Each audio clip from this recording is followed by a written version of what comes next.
In 2001, Halo Combat Evolved comes out and that changes everything for Xbox. And recently in 2026, they have released a remake. And here is the thing, I'm not here to tell you this is a classic and you should buy it and call it a day. But I'm here to dig deeper, understand what are the changes made and give you my honest opinion whether you should buy it or you should skip it.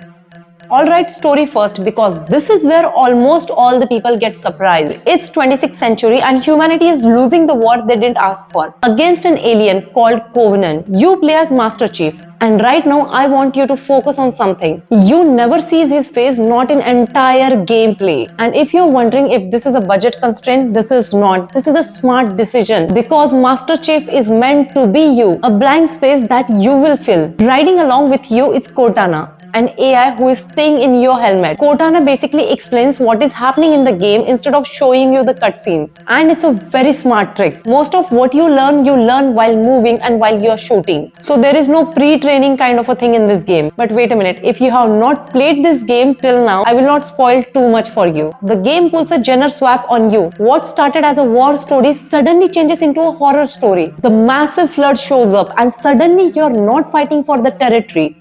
Now you're fighting for your own survival. And in 2001, people didn't expect this. And the story end leaves you with a cliffhanger. It doesn't feel like a finished and doesn't give a satisfaction. And that's the main point because you keep thinking about the game. Now let's talk about the tech, what is happening under the hood. Remember, this game had one job beyond being good. It had to sell an entire console. Microsoft needed people to believe the Xbox could do things a PlayStation 2 or Dreamcast couldn't. And it delivered. While most console shooters at the time were locking up into a tight corridors because that's what the hardware could handle. Halo throws you into a huge open outdoor space.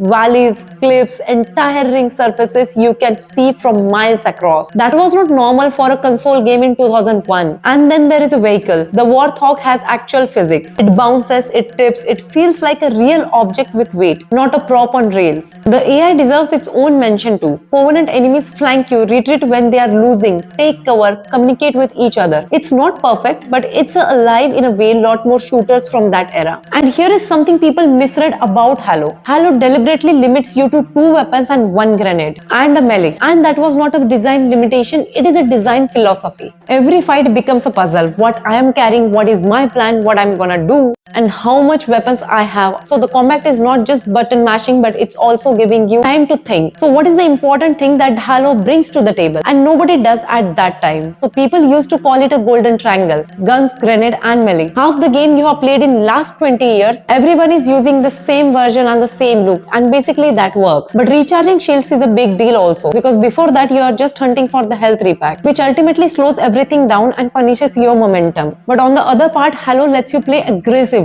Attack, back off, regenerate, attack, back off, regenerate. And this actually changed the rhythm for the players who are playing the shooting games. The split screen co-op gave us an opportunity to make this game as a couch game, party game or a solo experience. Oh, and the music. Marty Donald scores that monk chant theme. You know it the second it starts. That particular soundtrack is doing much more heavy lifting for the entire atmosphere and that gives a great, amazing experience.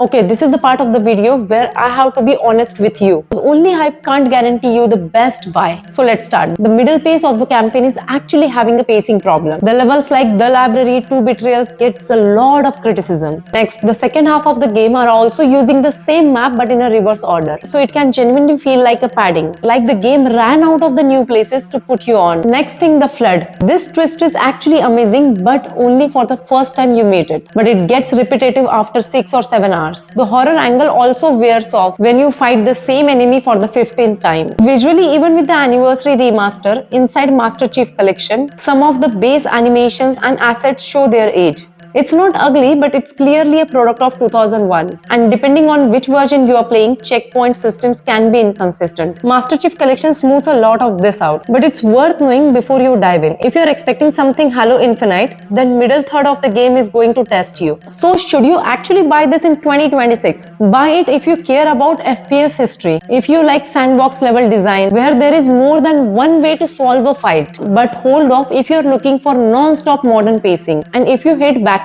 Do let me know in the comment section what you are going to do. Also, subscribe for more.